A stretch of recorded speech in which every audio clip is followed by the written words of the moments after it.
Hello' viewers, আজি আপোনালোকলৈ প্ৰশ্ন এটা আছে যাতে যোনে যোনে ভিডিঅ'টো চাইছে সকলোৱে উত্তৰটো কমেণ্টত জনায়।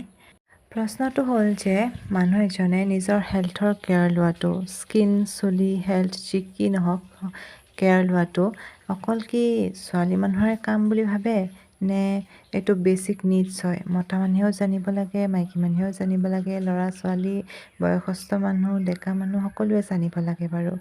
এখন ঘৰ চাফা কৰি ৰখা, চাফ চিকুণ কৰি ৰখা, সাৰা মোচা কৰা বা ঘৰতে খানা এসাঁজ বনোৱাটো অকল ছোৱালী মানুহৰে কাম বুলি ভাবে নেকি আপোনালোকে?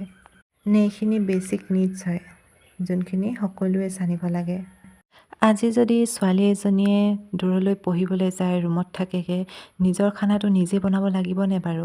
আৰু নিজৰ ৰুমটো নিজে সাৰা মোচা কৰি চাফ চিকুণ কৰি ৰাখিব লাগিব, নিজৰ পঢ়া টেবুলখন চাফ চিকুণ কৰি ৰাখিব লাগিব।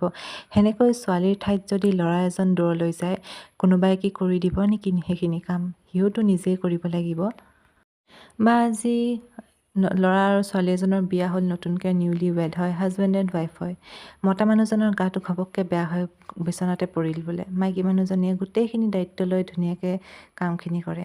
তাৰ সলনি যদি মাইকী মানুহজনী বিচনাত পৰি যায়, মতা মানুহজনে হাবাথুৰি খাই পৰে যদি এই বেচিক কামখিনিও নাজানে। আৰু তাৰ সলনি যদি মানুহজনে জানে ঘৰৰে খানা বনোৱা, চাফ চিকুণ কৰি ৰখাটো, তো একো হাবাথুৰি খাবলগীয়া নহয়, হয়নে বাৰু?